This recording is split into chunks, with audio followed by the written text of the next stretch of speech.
우리 사람이라면 자존심이라는 게 있습니다. 그렇죠?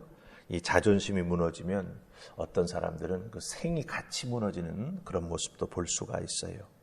그럼 이 자존심이 무엇이냐 뜻을 생각해 보면 이렇게 됩니다. 남에게 굽히지 아니하는 자기 자신의 자신됨, 그것을 지키려고 하는 마음이 바로 자존심이라고 하는 거예요. 남에게 굽히지 않는 자기를 지키기 위해서 그 스스로 힘을 내고 그것을 위해서 노력하는 마음이 바로 자존심이다라고 하는 거죠. 근데 이 자존심이 무너지면 우리 인간은 참 힘들어합니다. 어떤 분들은 이 자존심 지키려고 목숨을 끊는 경우도 있는 걸 보게 됩니다. 그리고 자존심을 지키기 위해서 오히려 명예로운 퇴직을 선택하는 분들도 있습니다. 우리 믿는 자들에게 이 자존심이라고 하는 건 무엇을 의미할까요? 사도 바울이 오늘 우리가 읽었던 시편 31편 8절에서 우리 믿는 자들의 자존심이 무엇인가라고 하는 걸 우리에게 알려주고 있습니다. 우리 8절 한번 다시 같이 읽어볼까요? 자, 시작. 나를 원수의 수중에 가두지 아니하셨고 내 발을 넓은 곳에 세우셨음이니이다. 아멘. 예, 맞습니다. 우리가 신앙생활에 나아가다 보면 정말 어둠의 세력들이 우리를 공격할 때가 있어요. 이유 없이 우리가 어렵고 힘들어질 때가 있습니다. 그럼에도 불구하고 하나님을 의지하며 나아갈 때 그 어렵고 힘든 것을 이겨나갈 수 있게 되고 다윗의 고백처럼 우리의 발을 하나님께서 정말 넓은 곳에 세워주셔서 거칠 것이 없게 해주시는 그런 은혜를 우리가 경험하게 된다라고 하는 것이죠. 다윗이 경험했던 그 자존심을 지키는 것, 특별히 영적 자존심을 지키는 것, 그것이 참으로 중요하다라고 하는 것을 오늘 우리에게 알려주고 있습니다. 특별히 다윗은 영적 자존심이 무엇인지 아는 사람입니다. 바로 골리앗과의 싸움 속에서 그 영적 자존심이 얼마나 중요한가라고 하는 걸 알고 있었던 사람이 바로 다윗이죠. 어린 나이에서부터 그 마음속에서 하나님을 조롱하고 하나님을 믿는 자들을 업신여기는 골리앗 앞에서 정말 거룩한 분노를 느꼈습니다. 그게 바로 영적 자존심이죠. 자, 그럼 우리는 어떠합니까? 영적 자존심, 우리는 잘 지키고 있나요? 글쎄요. 어떤 분들은 이렇게 생각할 것입니다. 영적 자존심이 나를 밥 먹어줍니까? 이런 생각하면서 영적 자존심은 내려놓고 세상에서 잘 살기에만 몰두하는, 아니면 세상의 자존심만 내세우려고 하는 우리들의 모습으로 가득 찬 건 아닌가, 우리가 돌아볼 필요가 있다고 하는 거죠. 다윗은 영적 자존심의 중요성을 오늘 말씀을 통해서 우리에게 알려줍니다. 그 영적 자존심을 잘 지켜야 은혜 속에 계속해서 살아갈 수 있게 되고 하나님의 인도해 주심에 정말 순종하며 따라 나아가는 하나님의 사람이 될 수 있다. 우리에게 메시지를 전해주고 있다고 하는 겁니다. 자, 그렇다고 한다면 다윗은 우리에게 어떻게 영적 자존심을 지켜나가라 말씀으로 깨달아 알게 해줄까요? 하나하나 따라가면서 살펴보십시다. 자, 먼저 우리 31편의 1절 말씀 보십시다. 찾으셨습니까? 같이 읽습니다. 시작. 여호와여, 내가 주께 피하오니 나를 영원히 부끄럽게 하지 마시고 주의 공의로 나를 건지소서. 아멘. 자, 이 1절 말씀 보면 다윗은 하나님께 피한다고 말합니다. 그리고 나를 영원히 부끄럽게 하지 말아주시라고 말합니다. 근데 어떻게 부끄러움을 피할 수 있느냐? 하나님이 나를 건져주실 때 그 부끄러움 당하는 걸 피할 수 있다라고 말합니다. 이게 무엇입니까? 바로 영적 자존심을 지킬 수 있는 방법입니다. 다윗은 자기 자신이 영원히 부끄러움 당치 않게 해달라고, 즉 영적 자존심을 잘 지키게 해달라고 하나님 앞에 간구하고 있다라고 하는 거예요. 1절 말씀에 부끄럽지 않게 해라고 하는 표현 나오죠. 여기서 부끄럽다라고 하는 표현은 무엇인지 아십니까? 바로 하나님의 말씀, 그 하나님의 축복과 사랑의 말씀이 우리에게 주어지고 있음에도 불구하고 그것을 선택하지 아니하고 그것은 그냥 한쪽 귀로 듣고 한쪽 귀로 흘려버리고 세상을 향해서 나아가고 세상을 선택해 그 결과로 인해서 어려움을 당하게 되는 그 모습이 바로 부끄러움이에요. 하나님은 말씀을 주셨습니다. 말씀에 순종하는 자를 복 주시겠다라고 말씀하셨습니다. 그런데 그 하나님 말씀을 선택하지 아니하고 반대의 것을 선택했을 때 그것에 따른 결과가 주어지는 것, 그게 바로 부끄러움이라고 하는 거예요. 사도 다윗도 이런 것들을 경험해 보았습니다.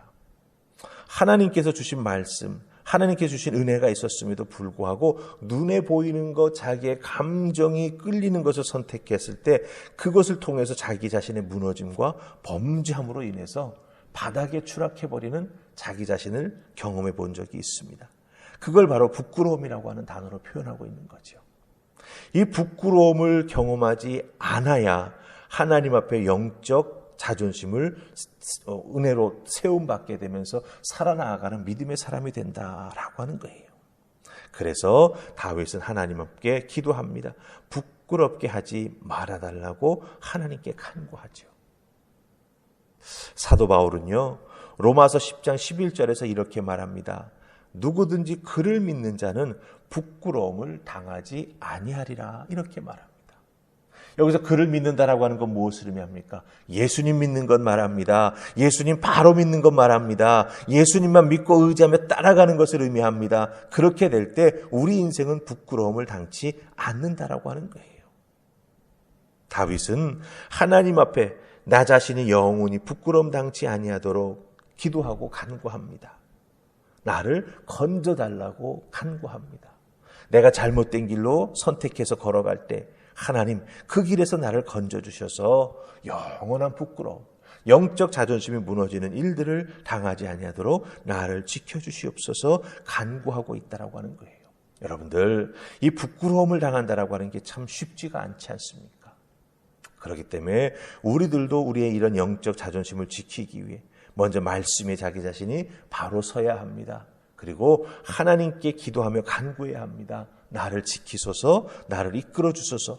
아버지 앞에 간구하고 부탁할 때 자녀된 우리들 믿음 안에서 잘 성장하며 하나님을 영화롭게 하는 그 믿음의 길 걸어갈 수 있도록, 즉 우리의 영적 자존심을 지켜나가는 신앙생활에 나아갈 수 있도록 하나님께서 우리를 이끌어 주신다라고 하는 거 꼭 기억하시고 우리 주님을 잘 믿으면서 주님만 따라 나아가는 은혜가 있기를 주님의 이름으로 축복합니다. 자, 우리 두 번째 말씀은요, 5절과 7절 말씀 보십시다. 5절 읽고 7절로 갑니다. 자, 5절부터 시작. 내가 나의 영을 주의 손에 부탁하나이다. 진리의 하나님 여호와여 나를 속량하셨나이다. 7절. 내가 주의 인자하심을 기뻐하며 즐거워할 것은 주께서 나의 고난을 보시고 환난 중에 있는 내 영혼을 아셨으며. 아멘.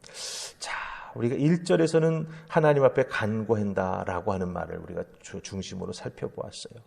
5절과 7절 말씀 잘 보세요. 우리가 영적 자존심을 지켜나가기 위해서 정말 중요한 것이 있습니다. 무엇입니까? 나의 영을 우리 주님의 손에 부탁하는 것이다 라고 하는 거예요. 근데 여기서 영이라고 하는 말, 이 영이라고 하는 단어가 뭔지 아십니까? 이 히브리 말로는 루하으라고 하는 겁니다. 호흡이에요. 호흡. 하나님의 숨입니다. 하나님께서 흙으로 우리 인간을 빚으시고 그 인간에게 생명을 불어넣어 주실 때 하나님의 호흡 후 하고 불어넣어 주셨어요. 그러니까 여기서 하나님 손에 나의 영을 부탁합니다 라고 말할 때 이것이 의미하는 게 무엇입니까? 하나님은 우리들의 생명의 근원이시고 하나님은 우리의 호흡이 되신다라고 하는 거죠. 그렇기 때문에 하나님만이 우리의 생명을 지켜주실 수 있다라고 하는 것을 여기서 고백합니다. 그러니까 나 자신을 하나님께 맡긴다라고 하는 거죠. 나라고 하는 존재를 위해서 하나님께서 생명을 허락해 주셨으니 이제 하나님 손에 나 자신을 맡깁니다. 저라고 하는 존재를 하나님 손에 온전히 맡깁니다. 라고 이렇게 고백하는 것입니다. 그렇게 될 때 하나님께서 우리의 생명을 지키시고 하나님께서 우리의 삶을 이끌어 주셔서 우리로 하여금 수치를 당하지 않게 하신다. 즉 우리가 영적 자존심이 무너지지 않도록 우리를 이끌어 주신다라고 하는 거예요. 근데 여러분들, 우리들이 종종 경험하는 거죠. 하나님께서 주신 우리의 생명입니다.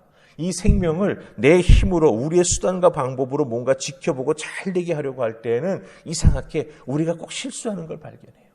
잘못된 길로 간다든지 잘 가다가 구렁텅이에 빠진다든지 그런 경험을 우리가 하게 됩니다. 왜 그렇습니까? 내가 지키려고 할 때는 그래요. 그렇기 때문에 이 다윗처럼 하나님 손에 내 생명, 내 존재를 다 부탁하고 맡기며 나아갈 때 하나님께서 우리를 지키십니다. 즉 우리의 영적 자존심을 보존해 주신다라고 하는 거죠. 그럼 7절 말씀 잘 보시기 바랍니다. 이렇게 우리의 믿음 지키면서 하나님을 따라 나아가려고 할 때 세상은 우리에게 도전합니다. 고난을 주기도 하고 환난을 주기도 합니다. 그러나 우리는 하나님 손에 우리의 모든 걸 맡기지 않았습니까? 그럼 그 하나 맡긴 하나님께서 우리를 고난당하는 중에 그냥 놔두실까요? 아니라고 하는 거죠. 우리가 하나님 앞에 모든 걸 맡겼으니 하나님은 우리의 고난을 보시고, 그렇죠? 7절에 보면 보시고라고 하는 말씀 나와요. 그 다음에 마지막에 뭐가 나와요? 아십니다라고 하는 표현이 나와요. 보시고 아십니다라고 하는 표현이 나와요. 하나님 손에 맡길 때 우리를 향한 하나님의 시선은 떠나지 않는다라고 하는 거예요. 우리가 어디에 가든지 무엇을 하든지 하나님은 우리를 보시고 우리가 어떤 처지에 처해 있는지 아신다라고 하는 거죠. 그럼 어떻게 하십니까? 그 하나님은 행동하십니다. 행동하십니다. 그래서 8절에서 고백한 것처럼 우리를 원수의 수중에 두지 아니하시고 우리의 발을 넓은 곳에 안전한 곳에 그렇죠? 세워주신다 말씀하고 계십니다. 그러니 여러분들 우리 하나님이 우리를 보시고 아신다라고 하는 것 꼭 기억하시고 하나님 앞에 부끄러운 부분도 다 내어드리고 보여드려야 돼요. 그래야 우리를 지키시고 우리를 또한 이끌어 주신다라고 하는 것 꼭 기억하시고 하나님을 부르짖으며 이 새벽 찾으십시다. 그럴 때 하나님께서 우리를 만나 주십니다. 그때 간구하십시다. 하나님 우리를 부끄럽지 않게 하여 주시옵소서. 부끄러움 당치 않게 하여 주시옵소서. 주님만 믿고 의지하며 나아가는 우리들이오니 하나님 우리들의 영혼이 범사에 잘 될 수 있도록 지키시고 하나님의 말씀에 동행하며 순종하며 나아가오니 하나님 말씀의 열매가 우리 삶의 맺힘으로 말미암아 하나님께는 영광이 되고 우리에게는 기쁨이 되는 하늘 은혜가 충만하게 하옵소서. 그렇게 될 때 어떻게 되겠습니까? 우리는 절대로 넘어지지 아니하며 실족하지 아니하며 영적으로 수치심 당하지 않는다라고 하는 것 기억하시고 오늘도 이 새벽 그 주님 앞에 간구하고 부르짖는 여러분들 되시기를 주님의 이름으로 축원합니다. 아멘. 우리 기도하십시다. 좋으신 하나님 은혜 감사합니다. 오늘도 이 새벽 저희들을 주의 전으로 불러주셨습니다. 우리의 두 발을 주님 앞에 세워주셨습니다. 이 새벽 그 주님을 향하여 기도하며 간구하며 나아갑니다. 오늘도 지키시고 보호하여 주시사 넘어지는 자들 되지 않도록 주여 도우시고 상처받는 자들 되지 않도록 주여 도우시고 세상의 공격 앞에 무능하게 무릎 꿇는 우리가 되지 않도록 주여 지켜 주시옵소서. 그럴 때 우리는 주님께서 함께해 주시는 은혜를 맛볼 것입니다. 더욱더 하나님의 감사할 이유를 찾게 될 것입니다.